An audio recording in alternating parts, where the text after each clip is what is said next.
he spoke that way to his closest friends. He says in John 15, I'm saying these things to you so that my joy may be in you. And then he qualifies that. And your joy be pleroma, full, to the top. And they didn't say, your joy?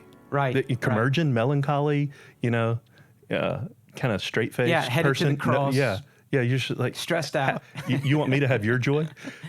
They knew him better than anybody. And when he said, here's really why I'm talking to you. I speak these words to you because I want you to have the joy I have. Not like my joy, my joy. I want you to have that because if you have it, your joy will be full. That's the way he lived. And it's because the Father anointed him to be such. And I believe the Father's saying to him here, I have anointed you with this oil of gladness above all your companions. Again, so that he has the security of knowing it's not, I pictured it earlier as the Father, trying to reach out into the span of infinite expanse and get all the joy. It's really the Father saying, I'm giving you all of the pleasure of my heart. I'm giving you all of my love. I'm giving you all of myself. And I believe that's what Jesus is saying to his disciples in John 15. So.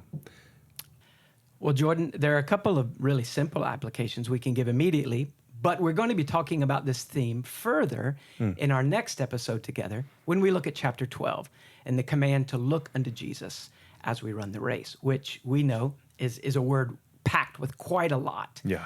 So we'll talk more about that dynamic of looking at Christ there. But one application obviously is, it's what Rutherford said from prison. We want to omnify him. And he totally made up that word, so if you go to type it into your computer, it just keeps correcting it. So you just have to override it. And I'm glad because, even the choice of a word that's not an English word, fine, because we're speaking of him and we run out of words. And we're like little children trying to throw together some syllables that would in some measure be in harmony with what the Father just said to us. So we omnify. We don't just exalt or magnify. We don't just want to clarify. All that's true. But we kind of jump off into the mystery of Christ and say, omnify, make him to be what he really is. See him to be what he really is, all in all.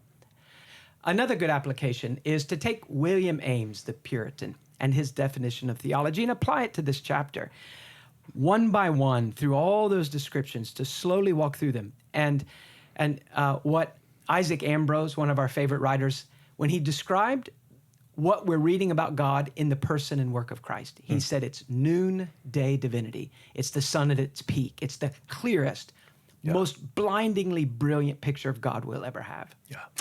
Okay, then Ames said this. So if that's the clearest theology, Ames says, theology is the science or the study of living unto God. So to take time, the 32 descriptions, why not devote a month? I think of December coming up. Why not devote the month of December in light of the incarnation celebration? So every day, I just take one, and I live the entire day talking with the Father about this one thing and asking him, how does this change? And if I have to take a pickaxe to my life and it's crammed full, schedule, and a heart that's already filled with too much, if I have to take a pickaxe to make room for it, then by the grace of God, do that. Amen.